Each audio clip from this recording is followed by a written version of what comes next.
Quando nosso Senhor e Salvador Jesus Cristo esteve aqui na Terra, Ele tinha um propósito e uma missão. No Lições de Esperança desta semana, nós iremos falar sobre Jesus conectado com a missão. Acompanhe comigo agora a leitura da Palavra de Deus que diz o seguinte: Ele foi a Nazaré, onde havia sido criado, e no dia de sábado entrou na sinagoga como era o seu costume, e levantou-se para ler. Foi-lhe entregue o livro do profeta Isaías. Abriu-o e encontrou o lugar onde está escrito: O Espírito do Senhor está sobre mim, porque Ele me ungiu para pregar boas novas aos pobres. Ele me enviou para proclamar liberdade aos presos e recuperação da vista aos cegos, para libertar os oprimidos e proclamar o ano da graça do Senhor. Então ele fechou o livro, devolveu ao assistente, assentou-se.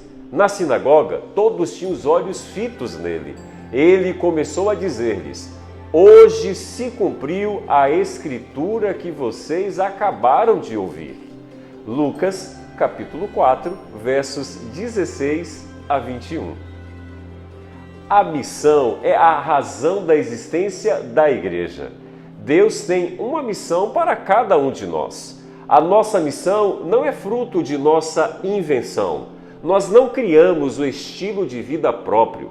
E a nossa missão não é algo que a igreja criou ao longo dos anos. Estamos cientes de que se escolhermos o modelo errado de missão, teremos um resultado desastroso. Precisamos, então, olhar para Jesus como modelo missionário a ser imitado e nos conectarmos com Ele por intermédio da comunhão. Não tem como falarmos sobre missão se não olharmos para Jesus em primeiro lugar. E essa missão não começa quando Jesus nos entrega a grande comissão, nem muito menos no dia de Pentecostes. A grande comissão é quando Jesus envia a igreja ao mundo com a autoridade que ele já tem. Mateus capítulo 28, versos 18 a 20. E o Pentecostes é quando ele confere o poder do Espírito Santo aos seus discípulos para executarem essa comissão. Atos capítulo 1, verso 8. Esse texto de Lucas capítulo 4, versos 18 a 19, que Jesus leu, foi escrito por Isaías há mais ou menos 700 anos antes de Jesus. Você pode conferir isso que eu estou falando lendo depois Isaías 61, versos 1 e 2. Na época de Jesus, 700 anos depois, com a vinda do Filho de Deus, essa profecia se cumpriu. E esse cumprimento se dá pela boca do próprio Senhor e Salvador Jesus Cristo. Aqui nós temos o início do ministério terrestre de Jesus. E nós podemos aprender algumas lições de esperança importantes para a nossa missão também nos dias de hoje. A primeira lição de esperança: a missão de Jesus começa com a unção do Espírito Santo. No verso 18, Jesus diz: O Espírito do Senhor está sobre mim.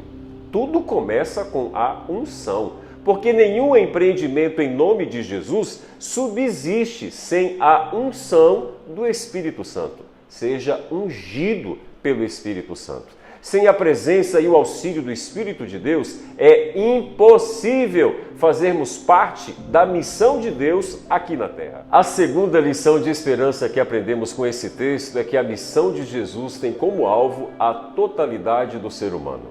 Sob o poder do Espírito Santo, Lucas relata o conteúdo da missão de Jesus. O Espírito de Deus está sobre mim para evangelizar aos pobres, e aos pobres anunciar-se-lhes o Evangelho, proclamar libertação aos cativos e restauração da vista aos cegos. Lucas capítulo 8, versos 26 a 34.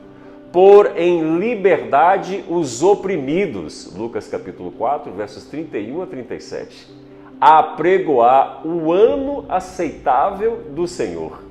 E no verso 21, Jesus conclui dizendo: Hoje se cumpriu a escritura que acabais de ouvir. Misericórdia, Senhor! Jesus veio para salvar famílias. Jesus veio para salvar a igreja. Jesus veio para salvar comunidades. Jesus veio para salvar nações. Ele veio para salvar, redimir e restaurar toda a criação. A minha missão, a sua missão, a nossa missão tem tudo a ver com a missão de Jesus. A missão de Jesus tem tudo a ver com pessoas. Jesus se importa com pessoas e isso fica bem claro no texto de Lucas, capítulo 4. E depois, no fim de seu ministério, em Mateus capítulo 28, versos 18 a 20, ele nos deixa uma missão: ide e fazei discípulos de todas as nações. Ou seja, nossa missão também tem tudo a ver com pessoas.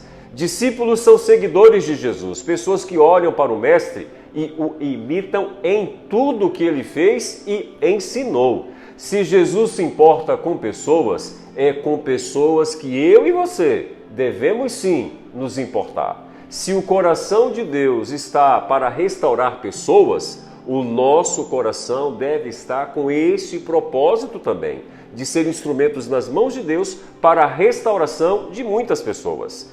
Cada membro precisa ser um discípulo. Eu e você precisamos ser discípulos de Jesus.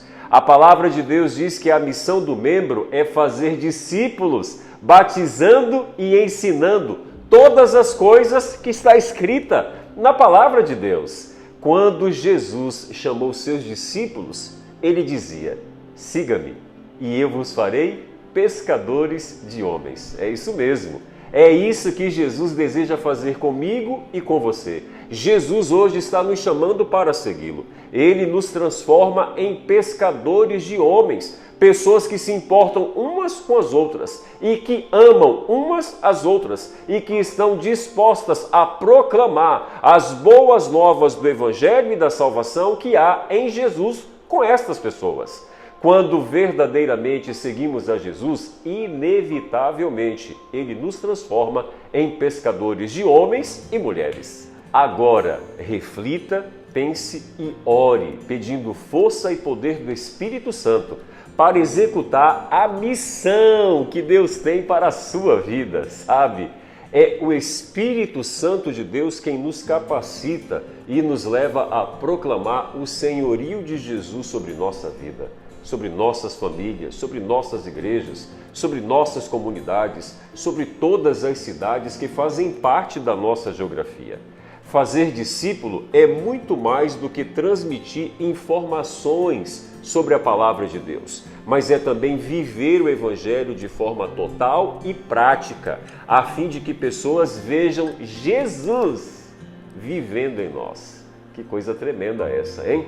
Jesus não é uma doutrina, Jesus não é uma teoria, o Evangelho não é apenas informação, mas segundo o apóstolo Paulo, é o poder de Deus para a salvação de todo aquele que crê. E essa é a minha e a sua missão, pregar o Evangelho. Jesus é o cumprimento da profecia de Isaías. Ele veio para evangelizar os pobres, proclamar libertação aos cativos e restauração aos enfermos e pôr em liberdade os oprimidos. Ele é aquele que disse: vinde todos a mim que estão cansados, sobrecarregados, e eu vos darei descanso. Em Jesus, eu e você podemos encontrar descanso. Nele nós encontramos o modelo para cumprirmos a missão que Deus tem para a nossa vida.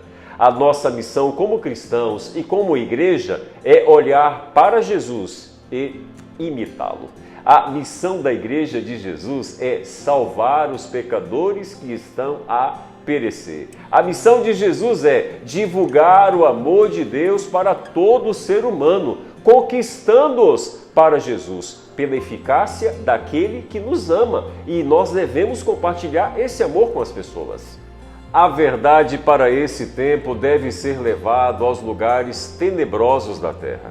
E essa obra precisa começar na minha casa, na sua casa. Os seguidores de Jesus não devem viver egoisticamente. Antes, devem viver imbuídos do Espírito de Jesus e trabalhar em harmonia com Ele, para então cumprirmos a missão, expandir as fronteiras do reino de Deus aqui na terra e apressar o retorno glorioso de Jesus a este planeta para vir nos buscar. Meu amigo e minha amiga, Vá na força e no poder do Espírito Santo. Imite esse modelo que temos em Jesus e cumpra a sua missão. Que Deus te abençoe!